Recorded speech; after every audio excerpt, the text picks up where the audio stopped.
Hello friends, the first week of this course, that is Basic Certificate in Palliative Care, has been devoted to explain to you the essentials, the fundamental principles of palliative care. In the earlier lecture, Dr. Gita Joshi already explained to you about what is palliative care, what is the importance of pain and symptom management. There are a couple of other factors also which I will stress upon, and in this particular lecture I will talk about community participation. Continuum of care has been already explained to you by Dr. Gita Joshi. Earlier we people used to think that palliative care is basically meant for end of life. That myth has been already broken. As soon as the disease starts, something happens to your body, you can immediately start the palliative care. Earlier, in the first part of the sickness, you can have curative, and later on, when you generally reach to the end of life, can have the basic, what we call it, palliative care treatment for the end of life. Palliative care consists of total care. Total care means it touches your disease also, at the same time social, physical, psychological, spiritual and other aspects of your life. Dr. Gita Joshi had given you the definition which was given to you by World Health Organization, but I want to explain to you because basically this course is meant for all. Starting from family member to the topmost doctor, this particular course can be done. So I want to explain to you what is palliative care in a layman's language. Palliative care basically means low tech but high touch. High touch means care. And when I say low tech means we do not believe in ICU and other modern hospitalization processes. It does not extend days into life but increases life into days. So whatever days you have, our aim is that you must enjoy those days instead of getting inside ICU and your relatives will not be able to meet you, will die alone. Second definition, social definition I want to give you, you will not be cured but you will die healed. That's we try and improve your quality of life. In palliative care, we do not aim at curing. If it happens, it's fine, it's miracle. But we never aim at curing your disease. But what we want to heal you. That is, we want to give you psychological relief, we want to give you social relief and all sort of things which will bring you peace of mind during your later days and days in your life. Third, death with dignity. We generally give you those things in palliative care, like we love you, we take lots of care, and these particular things heal you from inside. Your psychological grief can be relieved. Even in palliative care, death is not everything. We look after the family members of the deceased. We take part in bereavement and grieving process. So this is the social definition I want you to understand. It is low tech but high touch. Our aim is to extend life into days. Correction, we don't want to extend days into life, but we want to increase life into days. Second, we don't want to cure you, but we want to heal you. That means we want to improve your quality of life. And third, we want to make such provisions for you that you die with dignity. With these three social definitions, we go over to my lecture of community participation. We all know that united we stand and divided we fall. Community, the strength of community had been proven in our history also.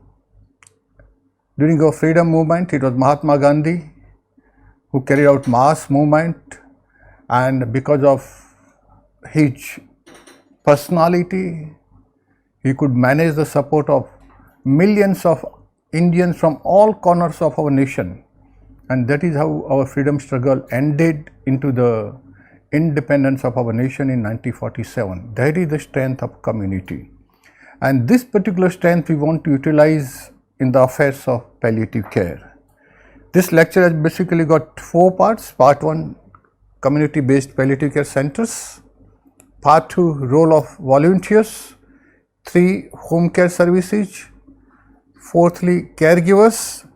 And lastly, about neighborhood network, which Dr. Geeta Joshi also spoke about. What is community-based palliative care is very simple.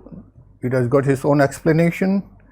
Palliative care services which are run with community participation.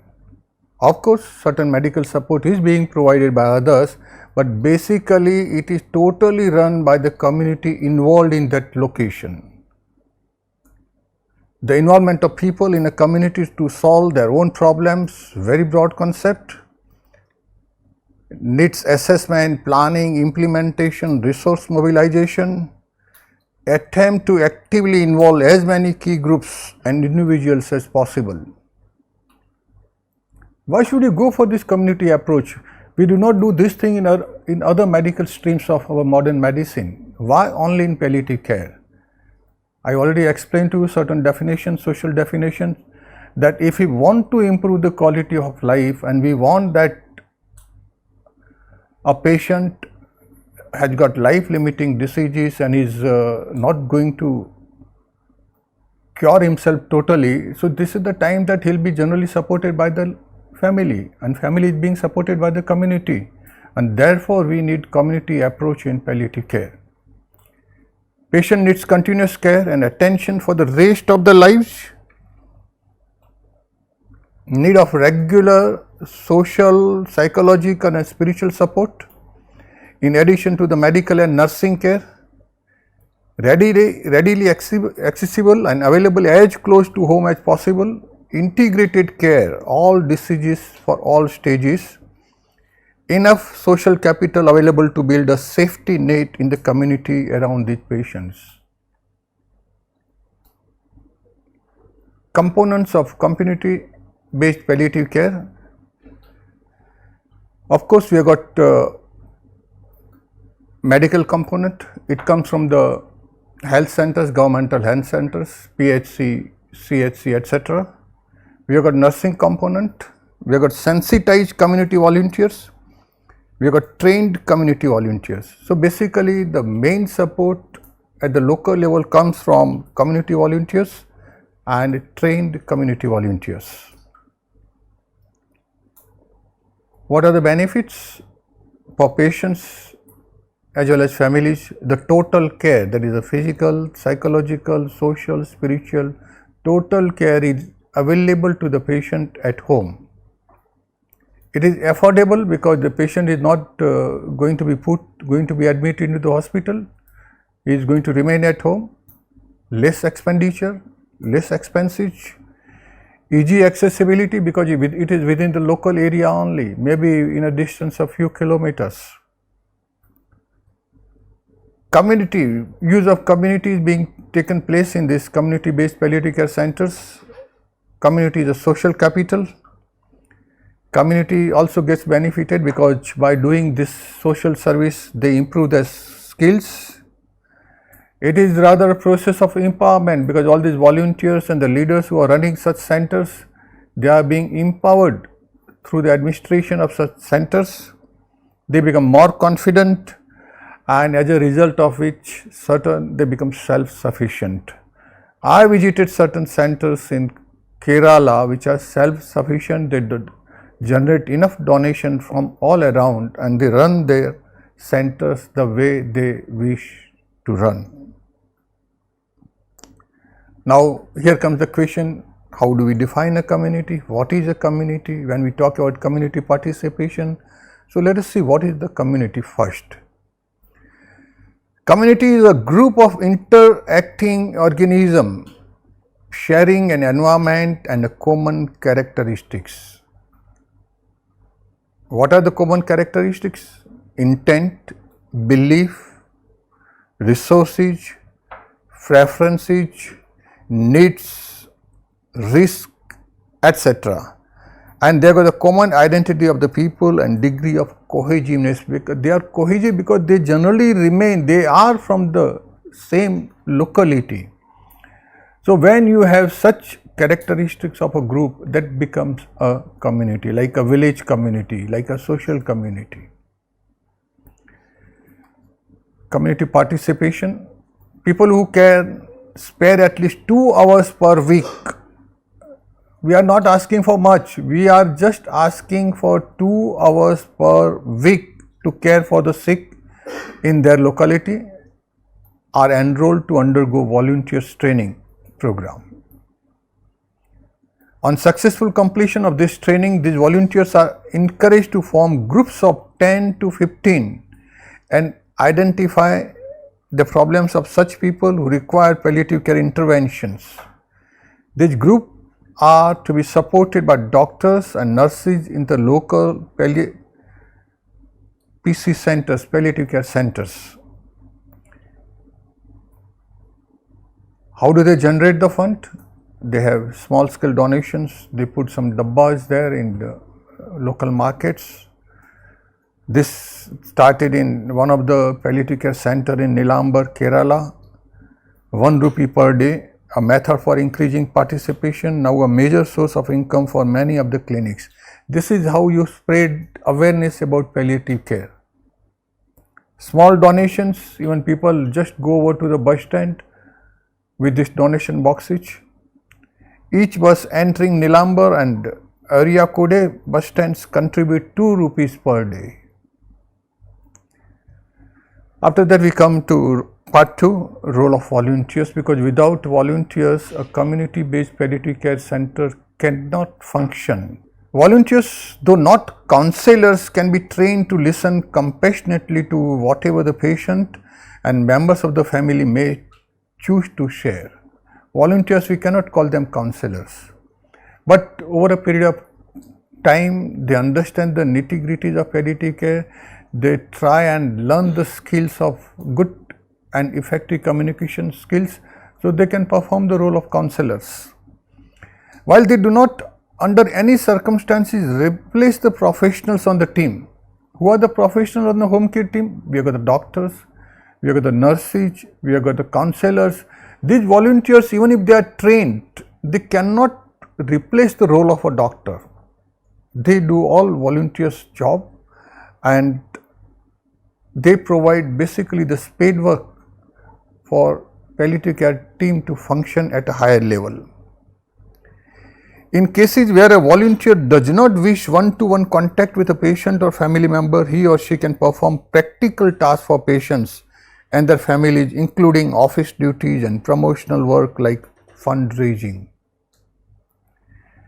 They provide an opportunity to the patient and the family to talk over issues that may be troubling them, offer practical advice and support to family members, as well as fill in for them whenever they ask for, get medical equipment, supplies and nutritional supplements for those with special needs, mobilize the local community to offer support in a variety of ways. One of the work is this: the volunteer himself is doing a particular role in palliative care unit, but at the same time he mobilizes the local support, he raises more volunteers to get into this particular way of life.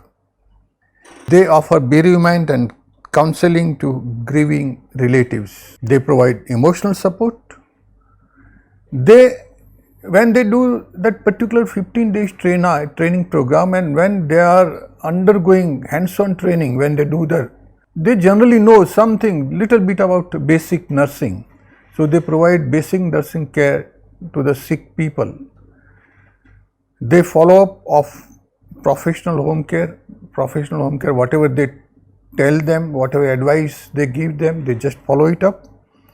Linking up with the professional team, and they provide spiritual support. Sometimes they provide social support, they arrange food for the family, They provide educational support for the children. They can take the children to the nearby school, get them back, offer some help during the time of examination, helping with transport to hospital whenever they want to visit hospitals, linking with other support groups. This is basically to give them financial help, rehabilitation, and thereafter when the patient is no more, they can provide bereavement and grieving support to the family. They can do organizational and administrative services too. Earlier we spoke about social support, medical support, now about organizational and other support. Regular awareness program in the community so that they can raise new teams of volunteers from the same area. They can train the family members to look after the patient. They train the volunteers of the community, administrative management of that link center, and they carry out various tasks of fundraising. Third part is a home care. The objective of the palliative care we have been talking about, Dr. Gitaben, she spoke to you. I also said it is a total care. Our objective is to address the total pain of patients. Not only patients, but their caregivers, their family members, and thus improve the quality of life of the patient and their relatives. Though this particular thing can be done by providing home care. Here what is happening? Patients are not going to the hospital, but hospital, the professional staff is coming to home, and therefore it is called home care. What is home care? It's an option allowing older adults the choice to age at home. Let them age, let them get old with a specified level of care they need for safety, comfort and independence. Specified care. They cannot be given higher level of hospitalization or medical care what is available at hospital. Specific lower level of care can be provided. Simply described, home care means help with activities of daily living and household tasks. This is number one, because this is what is required. It includes meaningful companionship. You provide the company to these people. For older adults, in home care is the oldest form of health care. I mean, this is what we had been doing in our societies. Since ages, we had been helping our elderly people in our families. What we do in our own family is nothing but the home care. We are talking about a particular concept, but this concept which we know, we are practicing it, we just want to give it a systematic look and little bit of modern assistance, medical assistance, so that you can give a better quality of life to your elderly people at home with no external medical support. Home care is commonly presented as a service to assist aging seniors, and who doesn't have aging seniors? Everybody will have their parents or the grandparents, they are the aging people. Every time they cannot be put into the hospital. So if your family member or someone nearby, some friend has been trained to provide home care, nothing like it. It's a valuable resource when a person at any age has an injury, accident or surgery or is suffering from a chronic illness. Home care, it is for bedridden patients. It improves quality of life. How? Because home care can include help with daily activities such as bathing, dressing. Sometimes elderly people just can't go to the toilet, can't go to the bathroom. So this is the time a volunteer or a family member, caregiver can take him, give him a bath, dress up properly and brings back to the bed. Assistance with safely managing tasks around the house. Companionship, this is one of the most important point. When we get aged, you see, young kids, our sons and daughters, they are busy in their own life. And naturally, they have to go for some certain services and other things. They cannot provide so many hours to sit with you. When you get aged, what you require is the donation of time. Some people, they come to you, they talk to you, they sit with you for 1 hour or 2 hours. That is what the aged people, they require. We call it companionship. They come, sit with you.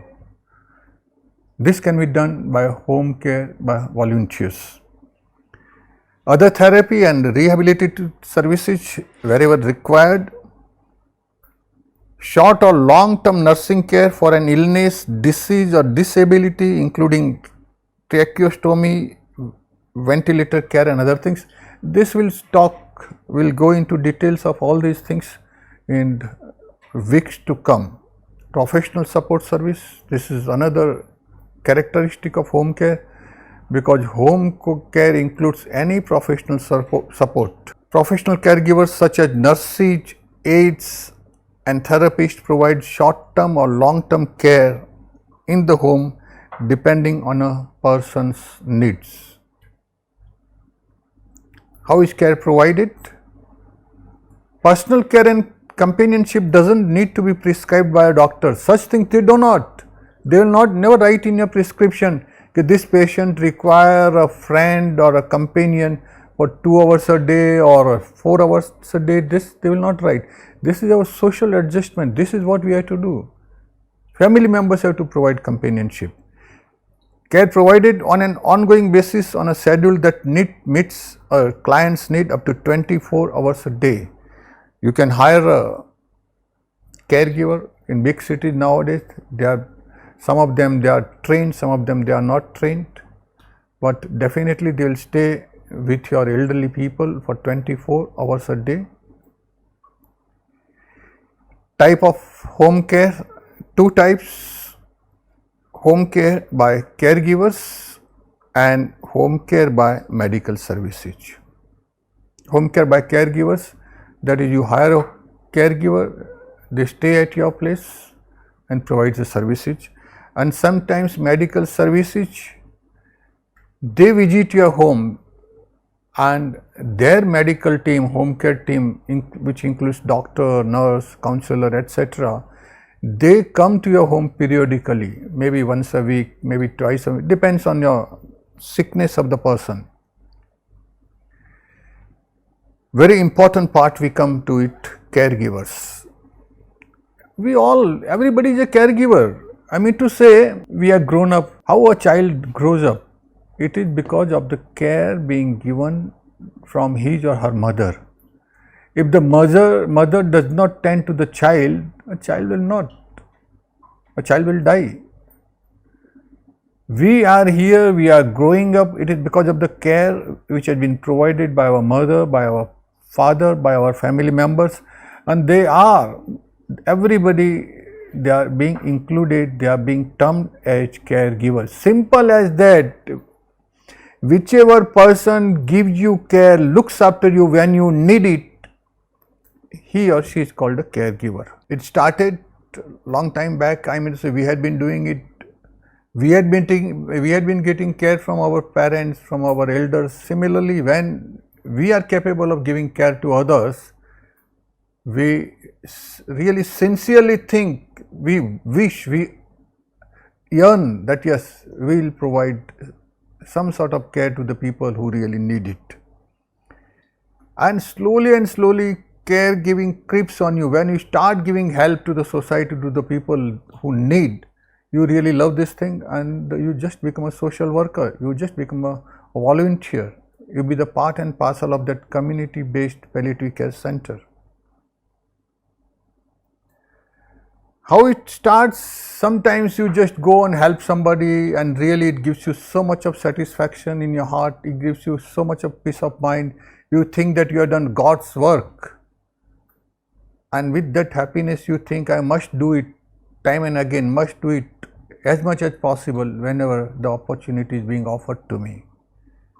Life, as you know, it stops and all, career, and you adjust to a new normal. Who is a caregiver? A caregiver, care or support worker, is a paid or unpaid member of a person's social network who helps them with activities of daily living. Since they have no specific professional training, They are often described as informal caregivers because they have not been given professional nursing training. Earlier also I said caregivers, there are two types. When the family members and the friends give the care to our elderly people, they do not charge because out of their love they give. They may be formal, informal, anything, but they do not charge for their services. They really respect you. They have lots of love, and therefore they come in the time during the time of your need. They want to support you. In big cities, certain caregivers, you can hire them. They are trained. They are formal caregivers who are trained, and informal. They are not being trained specifically for certain basic nursing duties. Who needs a care? Very important question. Who needs a care? A person may need care due to loss of health. I mean, when something happens, some accident takes place, I cannot go up or down, even I cannot visit the bathroom, cannot visit the toilet, I do need a care. Loss of memory, dementia, when I don't know what is happening around me, I just lost all the memories. So I need somebody's assistance to remind me, to help me to go from place A to place B. Even loss of memory includes that I do not know what I have eaten, whether I have taken a water or not. So that is the time the caregiver comes to your help. The onset of illness, when sickness starts, an incident or risk of falling, this is generally what happens with the elderly people, and mostly they fall in the bathroom because bathroom floor is very slippery.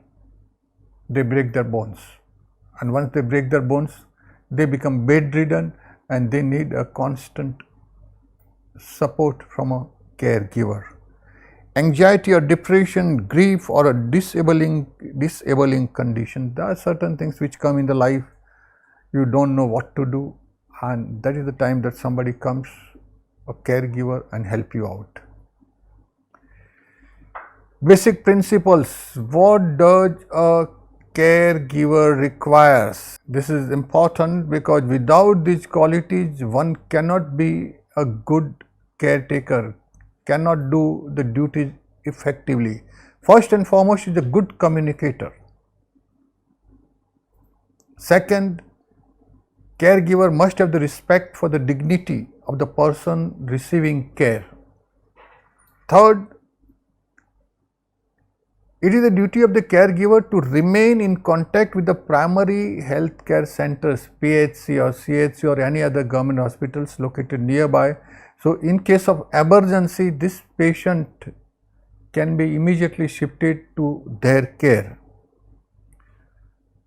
Another issue, caregiver, because working 24 hours a day, is responsible for managing hygiene and sanitation of that patient. And lastly, the caregivers manages organization of the person's agenda. 24 hours it is there, when to eat, what to eat, when to take a bath, all these things, personal agenda is being organized, being administered by the caregiver. If they don't have that capability, they can't do it. Constantly, that's come down to the qualities, must be empathetic, should be, if a caregiver just think about themselves, can't do anything for others. Great communicator, have a positive outlook of life, flexible, have a lot of patience. They should be resourceful. They should be find out meaning from anywhere. Caregivers should be strong because they are supposed to help the patient. The caregiver might have to lift the patient from the bed to the floor or from the chair to the bed, anything, So the caregiver got to be enough strong to support physically as well as mentally. Compassionate, उसके दिल के अंदर करुणा होनी चाहिए. Compassionate with the human beings and particularly for the patient whom she is providing care. Which is the best example of caregiving?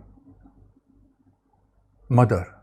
And therefore, I am saying this particular course of 12 weeks basic certificate in palliative care should be done by each and every one, all family members, because this particular thing of palliative care has started with your mother and it will carry on till the end.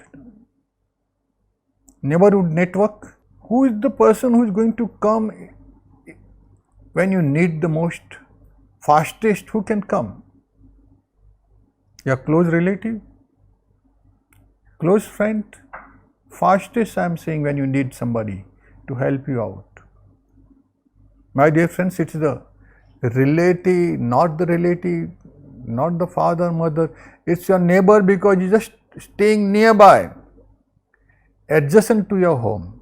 So love your neighbors. On that particular principle, even Jesus also said, love thy neighbor as thyself. On this principle of loving your neighbor, this neighborhood network has been founded.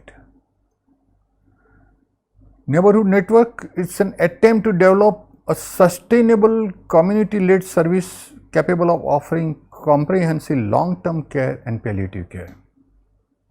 We are talking about long-term care. And when do we require long-term care? When a patient is suffering from life-limiting diseases, broken his legs, broken his hand, many things are there. In neighborhood network, volunteers from the local community are trained to identify problems of the chronically ill in their area, to intervene effectively with active support from a network of trained professionals. Essentially, NNPC, that is Neighborhood Network Palliative Care Centers, aim at empowering local communities to look after chronically ill and dying patients in the community. Same thing, they also basically aim at total care, physical, psychological, medical, spiritual. They provide continuous support to the sick people. It's an institutionalized care because proper modalities have been worked out how to function in the neighborhood network. There are many examples there. Let me tell you, our state of Kerala is first and foremost in matters of palliative care. It has gone to the ground level where so many community-based palliative care centers have come up. This neighborhood network idea was opened up way back about 25 years back in 2001, Malappuram district, Kerala, and thereafter it has been adopted, improved by so many people, by so many districts in Kerala. And now therefore in palliative care we term this, the whole palliative care concept which is being run, which is being organized in state of Kerala as Kerala model. We'll come into details later on. This is the community center Vasna, located in Ahmedabad. Dr. Geeta Joshi, now you already know her. She is in charge of this, and this institution, this center was established way back in 1986.